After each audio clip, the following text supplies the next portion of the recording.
Биз азыр Ыйык Ата Журт коомдук фондунун Медеров көчөсүндө жайгашкан офисинин алдында турабыз. Бул фонд 2000-жылы негизделип, андан бери студенттин ар тараптуу өнүгүүсүнө ылайыкталган программаларды түзүү менен иш алып барып келет. Фонд 1992-93 жылдары Кыргыз Республикасынын 21-кылымдын кадрлары деген программасынын негизинде чет өлкөгө билим алууга кеткен кыргыз жаштарынын демилгеси менен 2000-жылы курулган.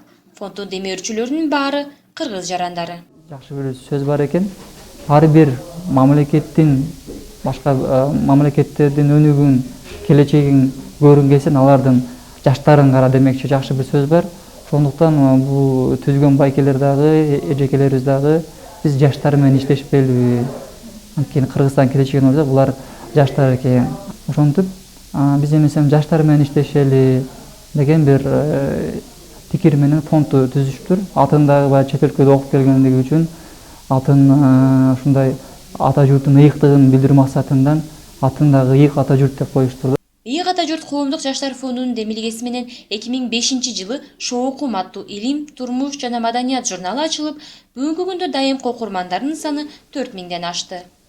Фонд кыргыз тилин өнүктүрүү, тарыхыбызды терең изилдөө, жаштарга ар кандай семинарларды, курстарды уюштуруу иш-аракеттерин токтоосуз улантып келет. Кезектеги иш-чара борборубуздагы мектептердин биринде өттү.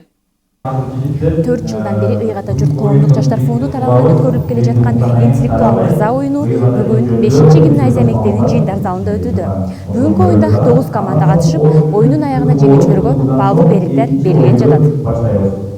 Интеллектуал мырза оюну 8-класстан 10-класска чейинки мектеп окуучулары арасында өткөзүлүп, окуучуларда билимге болгон умтулуусун жана изденүүсүн камсыздоону максаттап келет. Эң алгач 9 мектеп катышкан, эң алгач жылы. Кийинки жылы болсо 18 мектеп катышып, мына былтыр 40 мектептен ашты. Негизи биякта отурганда абдан толкундандым, биринчи болуп катышып жатам. Бирок мага абдан эле оюн жакты. Себеби жаштарды колдоп ушундай чыгарганына мен абдан ыраазымын. Ош жана Ысык көл аймактарында ачылган сыяктуу быйыл Нарын, Талас жана Жалал Абад облустарына фонддун филиалдарын ачуу пландалууда. Алтынай Кабылбаева, Назгүл Канатбек кызы, Кыргыз-Түрк Манас университети.